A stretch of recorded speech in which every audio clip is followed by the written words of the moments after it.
इस गांव में कौन कौन से समाज के लोग रहते हैं? सभी जातियां रहती हैं यार, सभी सम्मान से काम होता है। कोई थोड़ी एक जो एक गांव है, जो तो पूरे क्षेत्र है।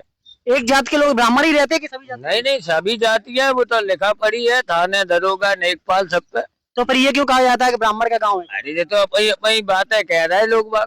अपनी बातें कह रहे हैं कि ब्राह्मण की गांव है, मतलब टारगेट किया गया है। कहाँ कहाँ है जो ब्राह्मण है? ब्राह्मण थोड़े ज्यादा है, बस बस यही है। लेकिन यहाँ ये टारगेट किया गया है कि ब्राह्मण का गांव है, तो ब्राह्मण लोगों ने 50% ब्राह्मण है, 25% बैकवर्ड है। ये थोड़ी है, हरिजन भी है। तुम्हें झंडा लहरा रहा है, हरिजन के घरे अगर ब्राह्मण का बामन होता तो न कमल का फूल खिला होता, ठीक है।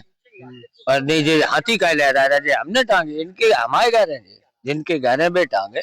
जो कथा सुनने आए थे, कौन कौन समाज के आए थे? यहाँ तो सभी आते हैं, और क्या। जो वाल्मीकि को घर है, जिस तरह प्रोपेगेंडा फैलाया है कि महिलाओं के साथ बदतमीजी, मुंह छिड़का गया, पंडित जी पे चोटी काटी गई, चोटी वोटी दिखाती गई, तो फिर शैली जनता हो जाए तो वहां में तो कुछ भी हो सकता है भाई। कोई नहीं, ऐसा कैसे नहीं छिड़का। अगर ऐसा होता तो क्यों इनको आचार बनाते, क्यों चिन्ह मित लेते, क्यों फिर ब्राह्मण इनके पैर छूते? ये तो औरतों में बात चल गई। कलयुग का प्रकोप, तुम्हारा पाप का घड़ा भर गया, तुमने जिंदगी भर ऐसे ही छल करो। जो व्यास बना हुआ है, जब भले ही कोई व्यास बैठा पढ़ लिख गया, वो व्यास है, लेकिन तुम्हें कायदा कानून नहीं थे। तुम ब्राह्मण के गांव में ब्राह्मण से क्यों पैर छुड़ा लिए? परीक्षित ब्राह्मण था, पैर छुड़ाने आए थे भाई। पैर छुआ था जो बैठा व्यास पे, वो तो सब लोग पैर छूते हैं। जब नारियल सौंपा तब नहीं पता था ये ब्राह्मण है? नहीं, उन लोगों को कोई पता नहीं था। व्यास तो बाहर से बुलाया का नाम, परीक्षित बाहर से बुलाए गए, बाहर से बुलाए गए। ये गांव में ही भी नहीं रहते। हाँ, सरेआम है। नहीं, उसके साथ में कौन और कोई और था? ये बताओ, आप मीडिया वाले हो या जो नेता है या राजनीति है, ये बताओ। आचार तो आचार होता है, लेकिन आचार अपनी औकात में रहे। नहीं, कथा लिखे कि वो तुम यादव थे तो यादव में रहते, पंडित होता वो पंडित बुलाते हैं।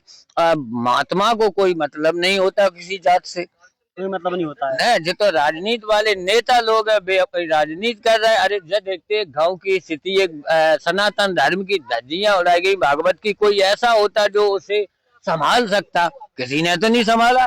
वो पड़े अलस कलस, पंडाल सब वही पड़ी है। अरे सब जाको काऊ ने कछु सामान चुराए लाओ, कौन पैसा भरेगा, बाबा भज गया। ये कोई तरीका? अब तुम भगवान को मानते, अब तुमने भगवान को छोड़ दिया। गीता जैसे महाग्रंथ को धज्जियां उड़ाई दी, भागवत महापुराण। आपका क्या नाम है? नाम तो हम आए थे भागवत सुनने आए थे। अच्छा, इसी गांव के हो? नहीं, दूसरे गांव के। रिश्तेदार हो गए इनके साथ? हाँ। अच्छा, अभी यहाँ के लोग डर के माहौल में रह रहे हैं क्या? सरेआम दिखाई दे रहा है। किसी को धमकी भी दी गई है? जो तो गाँव वाले बता रहे हैं, कोई यादव आ रहे, कोई यादव अफवाह है, आप लोग वो गंडा है, तो आप खुद सामने देख रहे, पुलिस घूम रही प्रशासन के हाथ में। चलिए, बहुत बढ़िया।